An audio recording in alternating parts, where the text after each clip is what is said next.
quel lien avec ce que vous avez fait précédemment que ce petit... Donc un calendrier sur Saturne, c'est... Un calendrier sur Saturne, oui, ça fait un peu long, oui, parce que avant qu'on ait...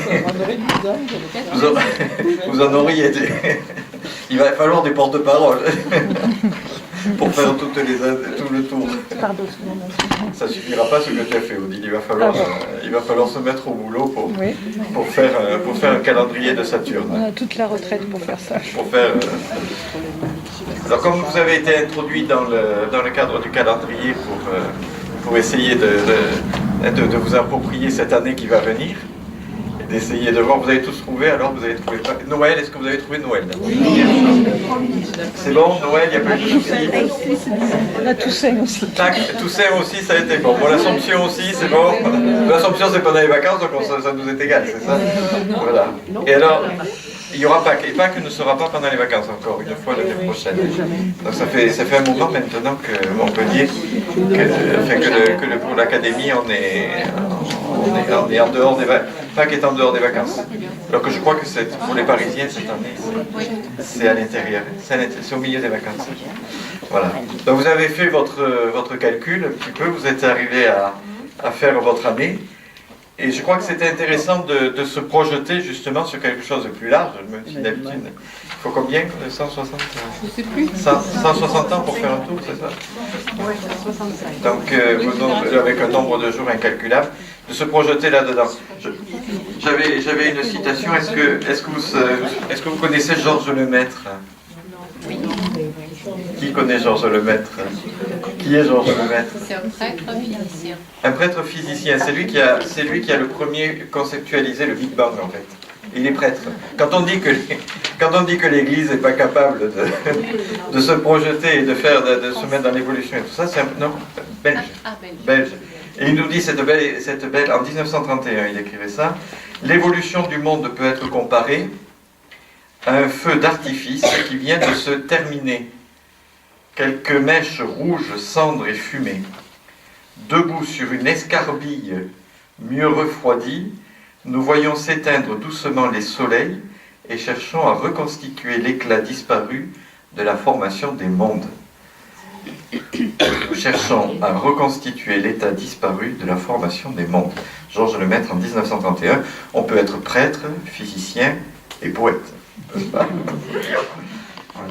Donc, pour se resituer dans... Alors, nous aussi, nous sommes invités à essayer dans cette histoire, encore une fois, cette histoire qui est la nôtre, personnellement, ce petit moment, nous sommes sur une escarbille, comme il dit, hein, donc sur quelque chose de très petit, et nous-mêmes, notre propre existence au milieu de tout ça, c'est presque rien, hein, quand on regarde déjà la galaxie, hein, puis si on va au-delà de la galaxie, cet univers en expansion, qu'est-ce que nous sommes? Se poser la question, mais dans cette histoire-là, comment je m'inclus dans une histoire plus grande? Alors, il y a différents niveaux. Il y a cette histoire qu'on a vue de la galaxie, mais il y a aussi cette histoire voulue par Dieu, et qui est cette histoire du salut. Et pour cette histoire du salut, si on met les choses un peu... Alors, je me suis appuyé sur Marou, qui est un historien, et un historien de l'Église particulièrement. Il parle du triptyque. Donc il y a ce qu'il y a avant Jésus, c'est simple. Il y a Jésus, la face centrale du triptyque, et puis il y a ce qui vient après Jésus. Avant Jésus, cette formation, hein, tout ce que vous connaissez autour des prophètes, mais au centre, il y a la venue du Christ. Alors, et avec ce que vous faites avec Odile et ce que vous avez fait pendant toute cette formation aussi, vous savez comment c'est difficile à la fois de respecter cette première alliance qui a précédé le Christ, et en même temps d'intégrer cette première alliance dans cet événement qui pour nous est central, qui est le Dieu qui s'est fait homme, Dieu qui est venu parmi nous. Et puis ensuite il y a la question, pourquoi il y a un après le Christ? Puisque le Christ étant venu, ça aurait pu très bien être finalement la fin de toute chose, la fin de toute histoire, et que nous rentrions dans ce royaume de Dieu que nous espérons tous, hein, d'une façon définitive. Alors, dans ce triptyque qui qui est proposé au centre, donc il y a la présence du Christ. Si vous regardez les évangiles, hein, quand on regarde les évangiles, est-ce que tous commencent de la même manière? Non. Si on regarde Marc, quel est pour lui le commencement, le moment où les choses s'enclenchent? C'est le baptême de Jésus. C'est le baptême de Jésus, on n'a rien avant. Hein, donc si on regarde Matthieu, il y a une généalogie, il y a une genèse, hein, qui est la genèse de Jésus. Alors, on essaye de placer Jésus dans une histoire, qui est l'histoire justement de ce peuple, hein, et de l'inscrire dans cette histoire-là, et ensuite de lui donner une place qui est une place originale, une place que nul autre ne peut tenir, hein, et Matthieu va approfondir ce thème-là. Avec Saint Luc, déjà, on a cette notion donc, de la naissance virginale, hein, du fait que Jésus naît d'une vierge, qui a une annonce de l'ange au moment de la naissance. On a un commencement qui est d'un autre type. Et avec Saint Jean, si on regarde encore plus, on a encore un autre type de commencement, puisque le Verbe était en Dieu et il était de toute éternité en Dieu, pour Saint Jean. Et tout son évangile va être martelé par ça. Hein, de se dire, il y a une préexistence du Christ en Dieu, et c'est ce que la théologie va petit à petit essayer d'intégrer. Et je crois que ça va être quelque chose de très important pour dire comment le Christ qui est là au centre de notre histoire est en même temps aussi, l'Apocalypse doit reprendre, de l'alpha à l'oméga. Alors, à partir de ce moment-là, le Verbe s'est fait chair et il est venu habiter parmi nous, lui qui était en Dieu et qui était auprès de Dieu, ce que va dire saint Paul aussi, hein, dans l'Hymne aux Philippiens, cette référence en permanence à... Alors, on a pris 3 évangiles là pendant le temps de Carême, hein, qui sont les évangiles de la Néa, qui ont été un peu au centre de notre réflexion. Il y a eu la Samaritaine, il y a eu l'aveugle-né, il y a eu Lazare. Pas question de les reprendre tous, mais dans chacun de ces évangiles, il y a quelque chose de très fort qui dit la relation du Fils au Père. Si vous, au chapitre 4, verset 34, donc dans l'épisode de la Samaritaine, « Ma nourriture est de faire la volonté de celui qui m'a envoyé, mener son œuvre à bonne fin. » Mener son œuvre à bonne fin. Voilà ce qu'il dit à la Samaritaine. Hein. Donc, et ce qu'il dit à ses disciples plutôt. C'est au moment où les disciples sont revenus. Et il leur explique que ce qui s'est passé finalement, cette rencontre avec cette femme, hein, bien c'est mener l'œuvre de Dieu, l'œuvre de mon Père, à bonne fin. Avec l'aveugle-né, quand on lui demande, mais est-ce que c'est son Père qui a fauté, est-ce que c'est lui pour qu'il soit comme cela, que soient manifestées en lui les œuvres de Dieu. Que soient manifestées en lui les œuvres de Dieu. Donc on est toujours dans la même perspective de agir pour Dieu, pour son Père, agir en Dieu. Et puis pour Lazare aussi, qui est qui est un texte difficile, et on disait ce week-end à la 5e messe, après avoir entendu Lazare 4 fois, parce qu'il y en avait une fois c'était l'aveugle-né, je disais que j'en avais un peu marre de Lazare. C'est un texte qui est compliqué, parce que, je ne sais pas vous si vous êtes à l'aise avec ce texte-là, vous me le direz, mais il y a une affirmation forte au verset 4 du chapitre 11. « Cette maladie ne mène pas à la mort, elle est pour la gloire de Dieu, afin que le Fils de Dieu soit glorifié par elle. » Afin que le Fils de Dieu soit glorifié par elle.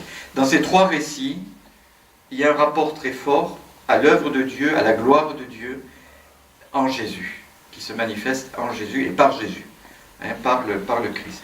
Et je crois que ça, c'est quelque chose de très important dans l'évangile de Jean. Je ne pense pas que Jésus ait dit cela.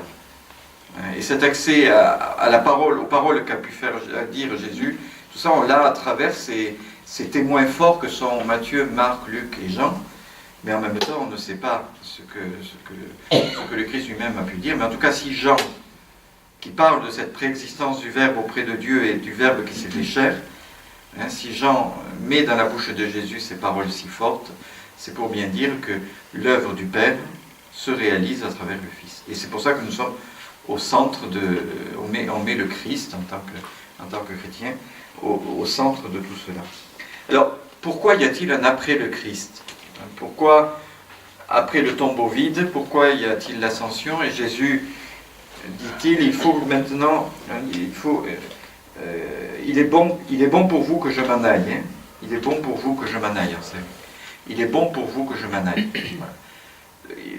Il y a cet avenir, ce que nous sommes en train de vivre aujourd'hui, qui a été plus ou moins bien accepté au départ par les premiers chrétiens, fait que nous nous inscrivons aujourd'hui dans un temps de l'Église, dans un nouveau temps, qui est cette nécessité pour nous d'essayer de comprendre pourquoi nous sommes ici. Et si ce temps existe, eh bien c'est parce qu'il a de la valeur dans l'histoire du salut. Alors, parce qu'on pourrait dire très facilement, mais de toute façon le salut il a été donné définitivement à Jésus-Christ mort sur la croix, ressuscité, donc voilà, c'est terminé, et nous sommes là simplement comme témoins, à regarder, à faire mémoire. Or il n'en est rien. Si nous sommes ici sur cette terre aujourd'hui, là au milieu de cette galaxie, au milieu de au cœur de cet univers qui ne cesse d'être en expansion et on ne sait pas trop où il va, c'est que Dieu lui sait où nous allons et il nous a posé là d'une manière, non pas simplement pour que nous fassions mémoire comme un souvenir et en nous disant voilà, tout est joué avec le Christ, mais parce qu'il y a quelque chose aujourd'hui encore qui se joue du salut. Et quand nous vivons l'année liturgique, que nous reprenons avec le Christ son histoire, l'Avent, Noël, le temps ordinaire, le carême, Pâques, le temps pascal, la Pentecôte, l'Ascension, le départ du Christ, la Pentecôte, la venue de l'Esprit, eh bien, nous vivons quelque chose qui nous dit que ce temps d'aujourd'hui, il a du poids, et autant de poids que le temps où où Dieu s'est fait chair, où le Christ est venu parmi nous, où il a vécu en Galilée, il est mort sur la croix. Ce temps-là a de l'importance. Mais quelle est l'importance de ce temps? C'est ça qui est difficile à discerner. Parce que tout n'est pas joué. On se rend compte qu'il y a énormément de souffrance et Marou, là, donc, que je vous citais là tout à l'heure. Si l'histoire devait rester pour nous jusqu'au dernier jour totalement ténébreuse, indéchiffrable, notre foi en son amour devrait suffire à nous faire traverser sans blasphème, sinon sans déchirement, l'épreuve du temps. Il y a une épreuve du temps. Pourquoi nous sommes ici? Alors que en Dieu, le salut est joué et que nous devrions être dans le bonheur de l'amour de Dieu, il y a quelque chose dans le temps qui est indéchiffrable, qui nous est impossible de comprendre, qui pour nous est une épreuve, et en même temps nous sommes déjà dans cette certitude qu'il y a un amour de Dieu qui guide cette histoire, et cet amour de Dieu qui nous sauve, eh bien aujourd'hui encore, il est là à l'œuvre et il agit. Et si le Christ dit, il faut que, comme dans la Samaritaine, il faut mener à son œuvre à bonne fin, encore aujourd'hui, il nous redit, il faut mener son œuvre à bonne fin. Et nous continuons ce cheminement-là. Mais c'est un peu indéchiffrable pour nous. Vers où nous mènent les chemins de Dieu sont un peu indéchiffrables pour nous. Et la présence du mal dans notre monde le rend encore plus ténébreux, encore plus difficile d'accès. Je ne sais pas si... Est-ce que vous avez des questions à ce point, de ce triptyque, un peu de avant... alors, c'est vrai qu'on doit faire le lien en catéchèse, je crois qu'on est en permanence à faire le lien entre, si on prend la Bible par exemple, entre l'Ancien Testament, les évangiles et puis après les lettres de Paul et les actes des apôtres, sachant que tout est imbriqué, sachant que les actes des apôtres comme les lettres de Paul nous renvoient à la première alliance, sachant que la première alliance, même si elle n'est pas que ça, elle nous renvoie aussi déjà à l'annonce du Christ qui vient. Et alors, il y a un grand mystère, Marou. Pourquoi y a-t-il cette durée-là? Alors, il y a l'Apocalypse aussi, qui est là, présente pour nous dire, qui essaye à sa manière, avec sa poésie, avec son style littéraire bien particulier, de nous dire pourquoi il y a ce temps de l'Église, pourquoi il y a ce temps dans lequel nous nous inscrivons aujourd'hui, qui est ce troisième volet du triptyque. Hein, mais un triptyque, ça se referme. Hein, ça se referme sur la face centrale. Donc ça se referme sur le... C'est pour ça que cette image du triptyque me paraît belle, parce que le triptyque, il peut se refermer sur la page centrale, qui est le Christ. Tout peut se replier, hein, puisque c'est le Christ quand même qui mène toutes choses à leur fin. Alors, je voudrais, dans cette tension qu'il y a entre ce que nous vivons, ce moment qui est le nôtre, là, et cette formation, ce petit bout de formation, là, au milieu de cette grande histoire de l'humanité, au milieu de cette grande histoire de l'univers, on a vu un peu un aspect au milieu de toute cette histoire aussi du salut. C'est comme c'est un empilement un petit peu, histoire personnelle, histoire d'une communauté, histoire de l'humanité, histoire de notre univers, histoire en Dieu du salut. Eh bien, dans cet empilement-là, le pape nous invite dans son encyclique, qui paraît-il est facile à lire, mais je vais vous montrer que c'est pas si évident que ça. Dans son encyclique, il nous invite à savoir jouer sur une tension qui est forte sur le moment et en même temps sur le temps. Je crois que ça reprend bien ce que nous disions ce matin quand vous regardez avec confiance ce temps qui va venir, qui est l'année prochaine, quand nous ferons un calendrier de Neptune avec 160 multiplié par 366. Ça fait combien? Annie, tu as déjà calculé. Combien de jours ça peut faire quand nous ferons ce calendrier-là. Donc le pape nous invite à faire jouer le moment et le temps. Alors, je ne sais pas si vous l'avez lu, vous savez tout sur cette encyclique, la joie de l'évangile. Il paraît que c'est facile à lire. On a dit que François était très facile à lire. Donc, il fait la paix sociale. Alors, pour présenter la paix sociale, je vous dis, le temps est supérieur à l'espace, ça on va l'approfondir, mais après vous pourrez aller voir, donc, puisque l'unité prévaut sur le conflit, la réalité est plus importante que l'idée, le tout est supérieur à la partie. Voilà. C'est ça pour nous guider à essayer de chercher la paix sociale. C'est très vrai, hein. C'est un peu compliqué. Donc, dans ce passage, je vais vous écrire une des phrases qu'il cite, hein, mais avant cela, il y a le... J'essaie de le retrouver ici. Hop. Voilà. Le temps ordonne les espaces, les éclaire et les transforme en maillons. Donc nous sommes dans un espace, avec Einstein, les espaces-temps, nous sommes dans un espace qui est ce moment que nous vivons ensemble et qui se passe maintenant, et qui s'inclut dans un maillon qui est ce qui a précédé, vos journées qui ont précédé, vos années, posez-vous la question de votre commencement. C'est comme pour Jésus. Où est votre commencement?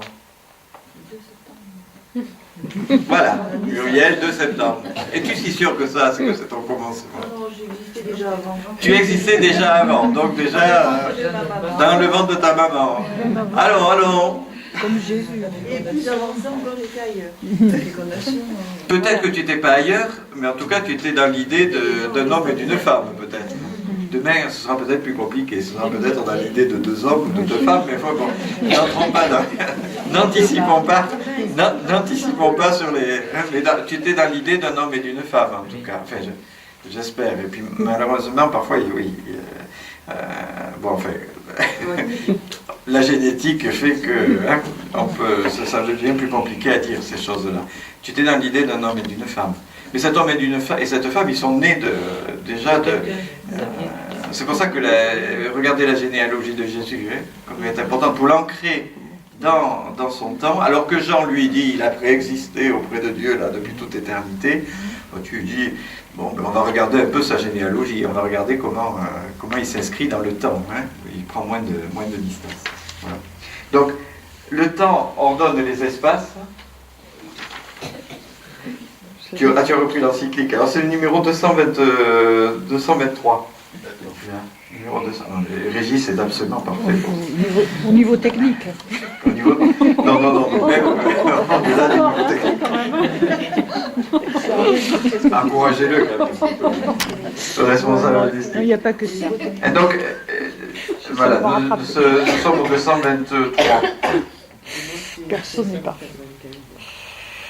Il dit même, et donner la priorité à l'espace conduit à devenir fou pour tout résoudre dans le moment présent, pour tenter de prendre possession de tous les espaces de pouvoir et d'auto-affirmation.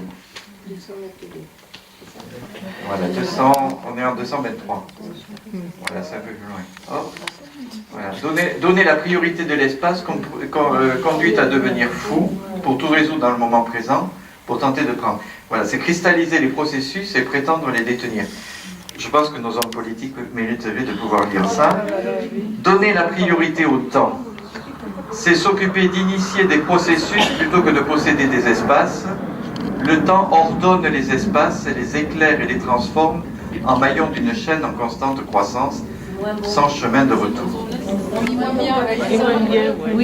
Sans chemin. Il s'agit de privilégier les actions qui génèrent les dynamismes nouveaux dans la société.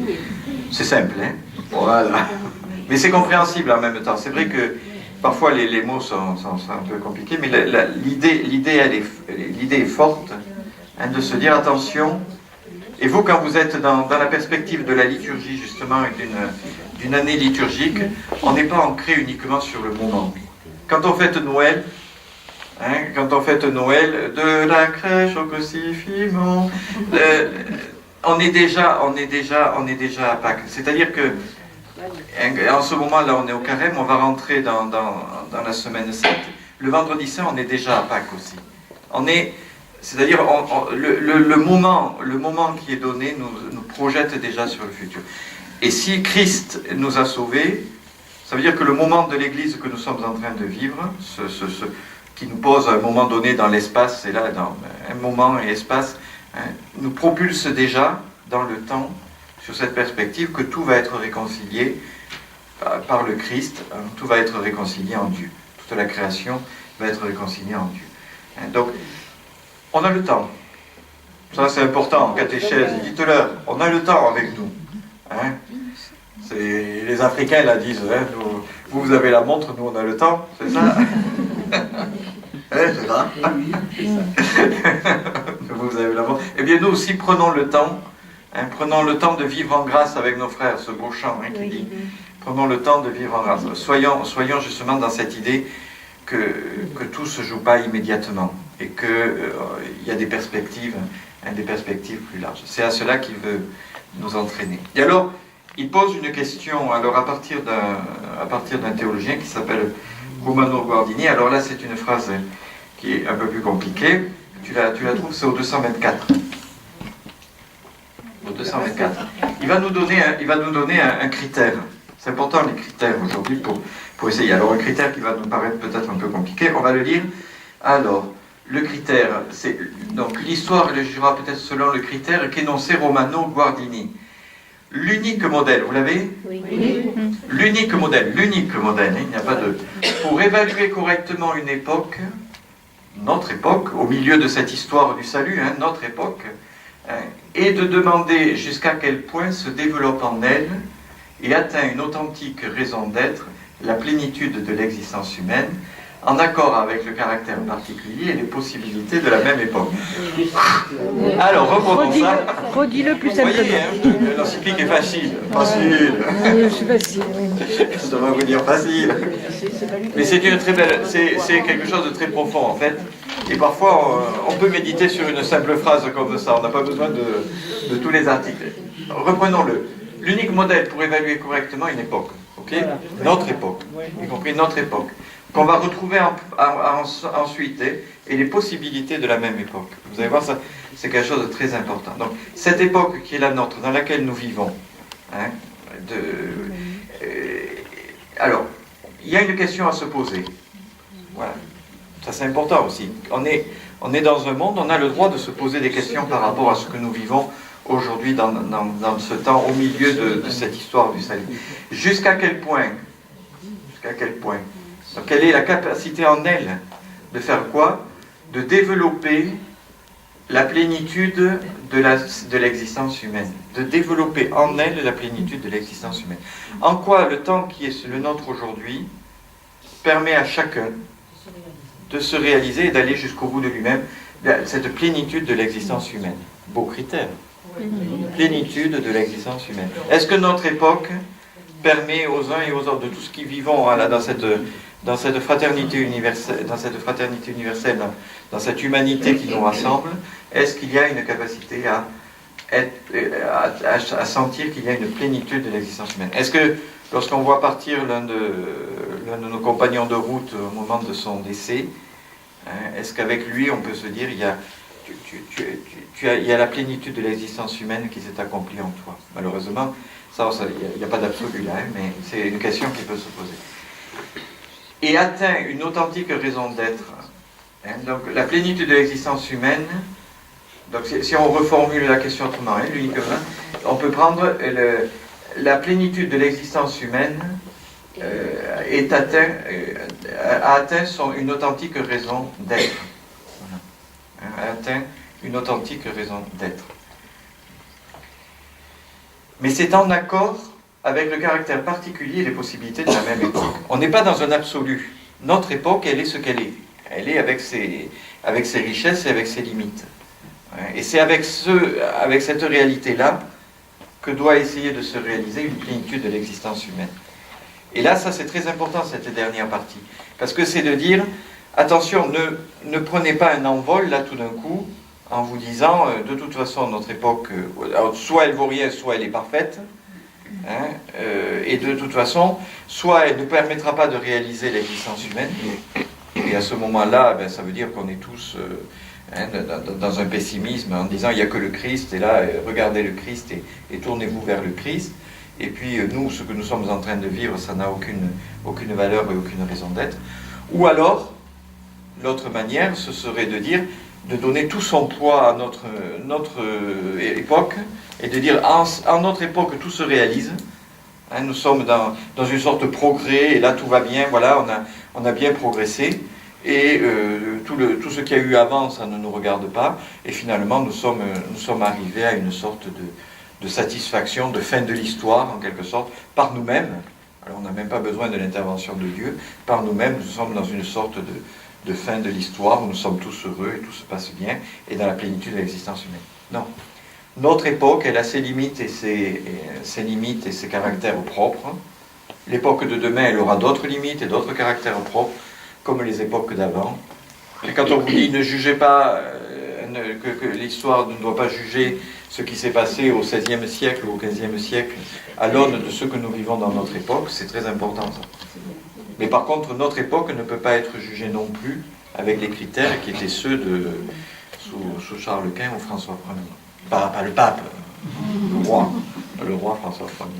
Voilà, ou les grands empires africains, là-bas. Il y a Gérard qui dit, on ne parle pas de l'Afrique. Les grands empires africains, là, voilà. Notre époque, voilà, en accord avec le caractère particulier et les possibilités de la même époque. On va aller retravailler Romano Guardini, je crois. Non? Tu as travaillé? Tu as travaillé? L'exhortation, oui. L'exhortation, oui, mais Romano Guardini. Non. Il faut. Maintenant que François s'inspire de. C'est exprimé plus. C'est un grand théologien, Romano Guardini, moi je ne le connais pas bien non plus. C'est à la même époque où Urson von Balthasar et Karl Rahner, les de Lubac et tout ça. C'est vraiment la grande période de la première moitié du XXe siècle. Je dis que le François l'exprime plus simplement dans la première partie. Ah voilà. Je me demande, ceux qui sont dans le monde actuel se préoccupent vraiment de générer, oui mais ça, alors des processus qui construisent un peuple plus que d'obtenir des résultats immédiats qui produisent une rente politique facile. On va envoyer ça à qui de droit, rapide et éphémère, mais qui ne se construisent pas la plénitude humaine. L'histoire les jugera peut-être selon le critère. Voilà. Effectivement, c'est tout clair. Mais il faut aller à la source quand même de son critère. Voilà. Et ce critère, alors, ce qui est important, c'est qu'il va continuer. Ce critère est aussi très adapté à l'évangélisation. Et regardons comment il fait jouer ce critère sur la question de l'évangélisation, nouvelle ou ancienne, comme vous voudrez, qui demande d'avoir présent l'horizon d'avoir présent l'horizon. Donc on regarde vers où l'on va. Hein, donc on regarde derrière la première alliance, le Christ qui est venu et on en fait mémoire et on l'actualise aujourd'hui. Mais on regarde, et toute cette histoire de l'Église là qui nous a précédés, tous nos saints et saintes de Dieu, priez pour nous. Le temps aujourd'hui là qui est le nôtre. Regardez un horizon aussi qui est cette promesse de vie en Dieu et de récapitulation de toute l'histoire en Dieu au terme. Donc, qui demande d'avoir présent l'horizon, d'adopter les processus possibles et les larges chemins. À partir de cet horizon, quels sont aujourd'hui les processus possibles? Les processus possibles. Ne nous culpabilisons pas s'il y a des choses qui nous sont impossibles aujourd'hui. On n'est pas la SNCF. Non, tout n'est pas possible. Dans l'époque qui est la nôtre, tout n'est pas possible. Dans l'époque qui est la nôtre, on ne va pas remplir les séminaires. Ça, c'est clair. Voilà. Ça, il faut bien l'admettre, il faut le reconnaître. Encore cette semaine, il y a un jeune qui hésitait. La semaine dernière, il voulait rentrer au séminaire. Cette semaine, il ne veut plus. Voilà, bon.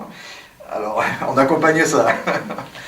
Voilà. Donc, tout ce cheminement-là, aujourd'hui, dans notre monde tel qu'il est, qu'est-ce qui est possible? Qu'est-ce qui est dans l'ordre du possible?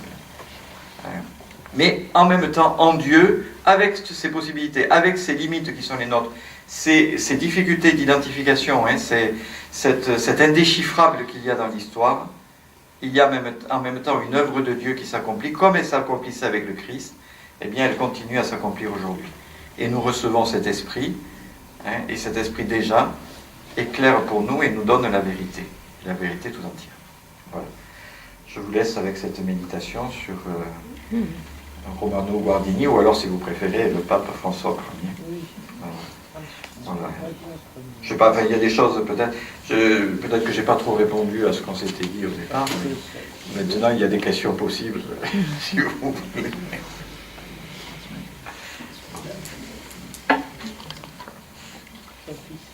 Gérard. J'ai une question. C'est faux. Je me suis arrêté sur aussi cette phrase qui m'a paru vraiment difficile, mais est-ce que, je ne sais pas, est-ce que c'est relatif ou bien un groupe peut répertorier le caractère possible justement de la plénitude? Est-ce que c'est une affaire en soi ou bien une évaluation d'un groupe ou d'une église ou d'une communauté? Je pense que ça joue à tous les niveaux. Ce que vous avez fait ce matin en faisant cette relecture, je crois que vous êtes pleinement dans cette recherche dans notre plénitude de l'existence humaine. Comment nous allons faire que cette parole de Dieu qui nous paraît si difficile aujourd'hui, qui nous paraît si lointaine, quand on ouvre la Bible, le nombre de gens qui disent mais qu'est-ce que ça veut dire, allez voir le film Noé là, tiens, je crois que sans faire de pub, parce que je pense que le metteur en scène n'a strictement rien compris. Si, il a parfaitement compris ce qu'était l'histoire de Noé, mais il l'a approprié dans le... en se disant entre nous, on peut être sûr que Noé est un type américain et que les adversaires de Noé ont un type arabe. Donc, allez voir. Oui. On est dans une projection aujourd'hui, mais c'est une très mauvaise actualisation, en fait. Et il va falloir qu'on lutte avec ça. Demain, les gamins, ils auront vu Noé fait avec, je ne sais pas quel acteur américain, fait par Hollywood. Il va falloir que nous, quand on va présenter Noé, qui est quand même le salut de l'humanité, plus jamais ça ne se reproduira, l'alliance avec l'arc-en-ciel et tout ça, il va falloir qu'on lutte avec cette image-là de... Françoise prépare un module sur Noé. Sur Noé, et elle va aller voir le film. Elle va lutter. Elle va aller voir le film. Mais bien sûr qu'il faut le voir, bien sûr qu'il faut le voir. Non, mais j'ai vu la bande-annonce, c'est vrai que c'est... Il est sorti hier. Il est à peine sorti, mais je crois qu'effectivement il va falloir... Parce que beaucoup de jeunes... Maggie. Je disais qu'il faut se méfier des scénaristes d'Hollywood qui pondent des choses de Noé en l'occurrence. Et puis il y a un autre scénariste qui vient d'écrire un livre et qui s'intitule Jésus-Christ le Zélote. Ah oui, Jésus-Christ, C'est l'autre. c'était l'autre. Ouais, il est peut-être trompé, oui. Oui, mais ça c'est... Scénariste d'Hollywood, c'est pour ça que je dis. Ça, c'est... Il était peut-être, oui. Il était, oui, dès le départ, il, Ouais, qui ont pensé il a un qu'il côté était- zélé. Judas était persuadé que Jésus était un zélé, Voilà. par exemple. C'est bien pour ça que... Donc, je crois, voilà, si on est cette parole de Dieu qui est si difficile, pour revenir à la question de Gérard, cette parole de Dieu qui est si difficile à maîtriser aujourd'hui et à comprendre, il n'est pas question de la maîtriser, d'ailleurs elle nous dépasse, comme notre commencement nous dépasse, la parole de Dieu nous dépasse, mais en même temps, on est invité à se l'approprier. Le récit de la parole de Dieu en est une chose, l'obélie en est une autre digestion aussi de la parole de Dieu. Tout ce que vous avez vécu dans cette formation ça fait partie de ce... Et cette relecture que vous avez fait partie de ce critère dont parle le pape. Après, individuellement aussi, quand on fait une retraite, ou quand on prend du temps pour faire une relecture de sa vie, si c'est important de faire une relecture ce matin, de temps en temps il est important de faire une relecture de sa vie, eh bien, est-ce que ce que je vis, bon, même s'il y a la maladie, s'il y a mes incompétences, est-ce que tout ce que je vis, est-ce que en même temps, je sens qu'il y a une aspiration à une plénitude de l'existence humaine en moi? Est-ce que je me dis, tiens, il y a quelque chose, il y a quelque chose dans ce que je vis qui déjà participe à cette éternité à laquelle je suis appelé? C'est difficile de se poser cette question-là. Mais est-ce que nous ne vivons que dans le moment présent, ou est-ce que déjà dans cet être qui chaque jour se construit et essaye de se positionner dans le monde avec les possibilités qui sont les siennes, est-ce qu'il y a déjà quelque chose quand même qui est de l'ordre du salut, qui est de l'ordre de cette éternité qui nous est promise?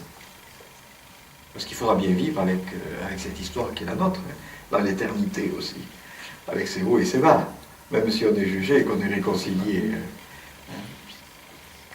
Et nous participons, dans ce temps de l'Église qui est le nôtre, nous participons déjà à un projet de Dieu, et c'est pour ça qu'il y a il y a ce respect de toute personne.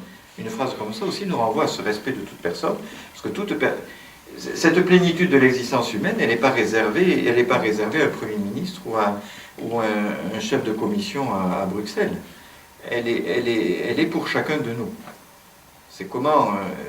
et par rapport à l'histoire dont la manière dont l'histoire est écrite, bien ça voudra dire, et ça c'est très fort dans l'idée du pape, avec la théologie de la libération en Amérique latine, enfin une forme de théologie de la libération, c'est de dire que toute personne, même la plus pauvre, est inscrite dans l'histoire et a sa place dans l'histoire humaine. Et chacun de nous avons une place dans l'histoire humaine. Dire à un enfant, un enfant au catéchisme,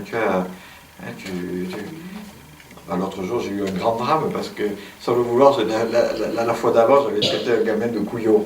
Alors, il est venu me voir la fois d'après, il m'a dit, c'était juste avant de se confesser, donc je me suis confessé à lui finalement, parce qu'il me dit, mais c'est vrai que je suis un couillon. J'ai dit, non, c'est parce que tu devais chahuter, je m'en rappelais même plus. Il me dit, mais ça m'a fait du mal quand même, parce que je me suis vraiment demandé si j'étais con. Alors j'ai dit, non, t'inquiète pas, tu es pas un couillon. Et alors avant de le confesser, je me suis confessé, je lui ai dit, non, mais excusez-moi, j'ai totalement dit ça. Et puis... Oh, il y a des jours, où j'ai dit, tes parents, ils sortent jamais des gros mots, parce qu'ils étaient très choqués que j'ai dit un gros mot. Tes parents, ils disent, oh si, des gros mots. Mais... Comment on va se rattraper, comment on va rattraper ça, parce que tout d'un coup un enfant on ne l'a pas respecté dans ce qu'il est. C'est vrai que c'est un peu un petit drame, bon, on l'a pas respecté, on ne lui a pas donné cette place qui est la sienne, et de l'aider à trouver sa plénitude dans l'existence humaine. Une autre question, Père. Oui, dans cette réanimation de l'histoire, je ne sais pas, les courants d'idéologie, l'évangile, l'histoire humaine, mais qui la réalise, qui la fait? Y a-t-il des modèles de société qui met l'histoire, qui impose des vues, qui impose des modèles. Qui fait l'histoire? Qui fait les modèles de société? Finalement, est-ce que c'est pas... L'Église n'est pas... L'Église, est-ce que la parole de Dieu, mais qui s'inscrit justement dans cette recherche de la plénitude, est-ce qu'elle ne s'oppose pas justement aux antivaleurs et ça fait... Je ne sais pas. Je me pose ces questions-là. Je crois que une phrase comme ça est très équilibrée, justement. Il y a un modèle. Il y a un modèle, et ce modèle, il va se transcrire dans des modèles tout à fait différents. Et à chaque époque, il va y avoir des modèles. À chaque réalité culturelle, à chaque milieu culturel, il va y avoir des modèles qui vont s'appliquer. Mais ces modèles, ils peuvent être critiqués. Ils peuvent être critiqués au sens noble du mot critique, du mot critère. Ils peuvent être critiqués par ce modèle-là qui est d'abord qui est cette aspiration, qui est ce mouvement de l'histoire, ce mouvement de l'histoire qui est voulu par Dieu, dans la volonté de Dieu, qui est le salut de l'humanité. Et donc, il ne faut pas avoir peur. On n'est pas dans une phrase comme ça, justement, on évite quelque chose qui a trait aujourd'hui dans notre société, qui pourrait aller très loin, qui est l'anticulture. C'est-à-dire que notre monde, cette époque dans laquelle nous vivons est pourrie, il n'y a rien à en faire, il faut qu'on s'en extrait, qu'on se mette sur un mont Ararat. Ce serait une mauvaise compréhension aussi de Noé. On se met sur un mont Ararat, là, ou dans une arche, et on regarde tout mourir autour de soi, mais nous on reste. Voilà. Attention à cette image-là, parce que c'est pas une image d'avenir, je crois pas. Ce qui est important, c'est que notre monde, on a à l'aimer tel qu'il est. Et cette époque qui est la nôtre, nous l'aimons. Comme nous avons à nous aimer malgré nos limites et nos faiblesses. Il y a du mal. Et pourtant, l'œuvre de Dieu est en chemin, là, au milieu de tout ça. C'est clair que pour quelqu'un comme Irénée Marou, l'idée, c'est ce qui prime, c'est l'histoire de Dieu. C'est la cité de Dieu. C'est cette histoire qui domine nos histoires, voilà, et qui est au-dessus de tout cela. Mais cette histoire-là, elle est indiscernable, parce qu'elle est nouée avec l'histoire que nous vivons, l'histoire des hommes.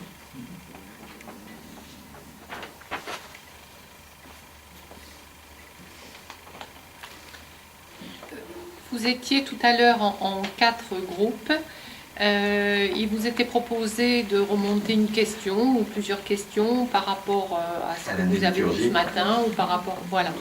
Si vous avez des questions à poser à Gérard, allez-y. C'est le moment. Donc, groupe 1... Il s'est éclipsé, Régis, là.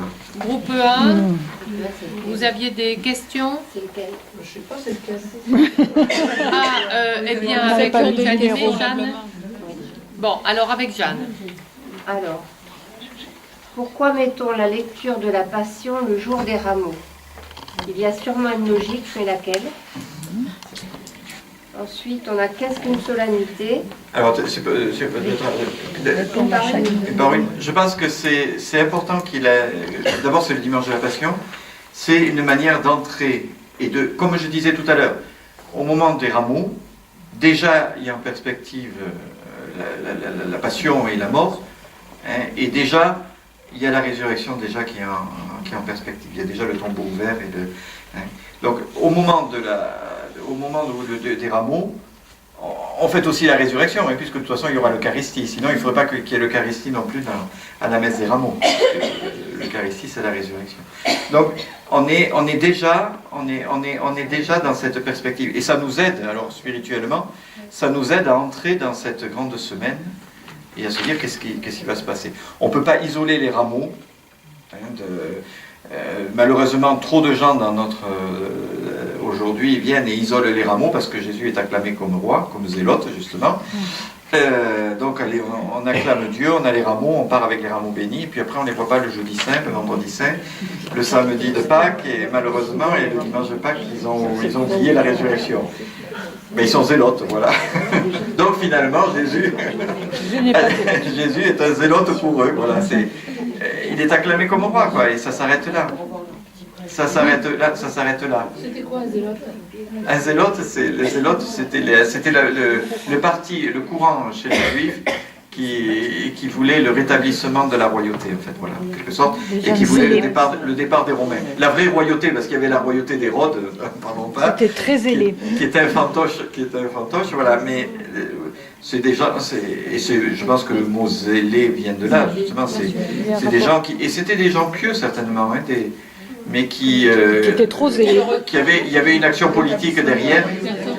Et certains disent Judas était déçu de Jésus parce qu'il voyait un Messie, justement.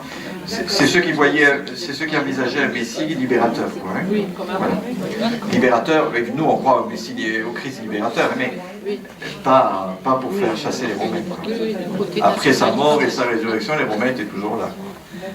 Et il n'y avait pas plus de rois, hein. Et c'est tout ce courant juif aujourd'hui qui ne fait pas le deuil, justement qui comprend mal la notion de tradition comme une ouverture sur un avenir, et qui reste sur une idée de il faut reconstruire le temple, il faut, voilà, hein. Et ils ne sont pas dans une perspective d'avenir. Donc quand ils l'ont acclamé, quand il est arrivé à Jérusalem, ils l'ont acclamé en tant que zélote. Ben, oui, j'envisage pourquoi ne serait-il pas, oui. Voilà. C'était l'opposition. Voilà, il faut.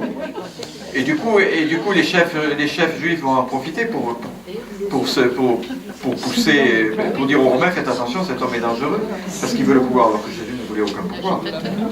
Il voulait servir. Voilà, donc ça c'est la première question. Pardon, on se distrait. Qu'est-ce qu'une solennité? Est-ce que le dimanche de la miséricorde en est une? On ne l'a pas trouvé dans le calendrier. Dans le calendrier mais c'est le deuxième dimanche de Pâques, je crois. Oui. Voilà, donc en fait, c'est Jean-Paul II qui l'avait. Ce deuxième dimanche de Pâques, c'est comme le létaré a disparu, au contraire, le dimanche létaré. Donc l'autre jour, on m'a sorti la chasuble rose. Michel Berthès est arrivé pour me remplacer, il a poussé des grands cris. Puisque c'est On le savait létaré. plus. Le létaré, ça veut dire la joie. Hein. Voilà. Et alors, c'était le 4e dimanche de Carême, et autrefois, c'était le dimanche de la joie. Voilà. Au milieu du Carême, il y avait un dimanche où justement, on disait que le Carême, c'était pas que de la tristesse, mais c'était de la joie, c'est pas mal. Maintenant, on le dit tout le temps du Carême, donc du coup, il n'y a plus ce dimanche-là. Alors, moi, sur priant en église, il y avait marqué qu'on pouvait mettre du rose. Alors, on m'a vite sorti la belle chasuble rose du tiroir. Mais il y en a un pendant le temps de l'Avent. Oui, il y en a un pendant le temps de l'Avent. Et je l'ai mise, et puis le lendemain, Michel Berthès est arrivé. Ouais, santé conciliaire. Si Berthès l'a dit. C'est pour aérer avant qu'il limite. Donc, et solennité, c'est les solennités du Christ.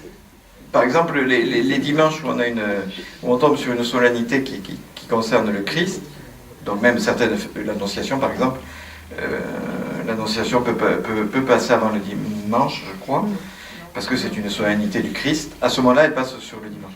Par contre, si c'est des solennités pour la Vierge, pour Saint-Joseph, à ce moment-là, on privilégie le dimanche. C'est très compliqué, hein. Et on regarde prier en église et puis. Voilà. Non, c'est solennité, ça veut dire c'est. Et c'est beau en même temps qu'il y ait plusieurs calendriers, comme on a plusieurs histoires là, vous savez, là il y a plusieurs calendriers aussi, on a le calendrier des saints aussi. Voilà. Mais en général, sauf si c'est le saint du village, là, où il faut absolument le fêter, donc là le dimanche, on oublie le dimanche. Mais si c'est pas le cas. Si c'est Saint Paul, le saint patron du village, et qu'il y a la fête votive, ben on va faire une fête de Saint Paul. Et voilà. Le groupe d'Annie. Oui, nous on s'est un peu attardé, je crois que c'était toi qui voulais dire. Ben, c'est pareil, sur les changements d'appellation, on n'a pas su placer la Trinité par exemple. Trinité, troisième dimanche après Pâques, je pense. Non ou je ne sais plus. C'est les fêtes. Après Pentecôte. Après Pentecôte, Voilà, pardon. premier, non? Premier dimanche après Pentecôte. Et après, c'est le corps et le sang du Christ, Voilà. du Seigneur. Le corps et le sang du Seigneur, c'est le deuxième après Pentecôte. Ça remplace les temps ordinaires à ce moment-là. Et le Saint-Sacrement aussi. Et Saint-Sacrement, c'est pareil, c'est la fête de Dieu, c'est le deuxième. C'est le deuxième dimanche après. Oui, oui, c'est la fête de Dieu. La fête de Dieu, oui. C'est le corps et le sang du Seigneur. C'est le deuxième dimanche après Pentecôte. Donc c'est dans le temps ordinaire. C'est dans le temps ordinaire, mais donc ça veut dire que pendant la semaine on a le temps ordinaire, mais le dimanche on a ces fêtes-là. On s'est demandé aussi pourquoi il y avait un lundi de Pâques férié. Ah oui. On a eu la réponse. Le lundi de Pâques férié. Parce qu'il fallait Ah, 3 ça jours. y est, tu sais. Oui, et pourquoi Alors, je ne sais pas à quel siècle, de quand ça date, mais où on a remarqué, des travailleurs, des gens, ont remarqué que, étant donné que tous les dimanches étaient chômés, lorsqu'il y avait en plus une grande fête comme Pâques ou Pentecôte, ça faisait deux jours chômés le même jour. Et donc ils ont réclamé à récupérer le lendemain. C'est pas du tout une fête religieuse, les amis de Pâques.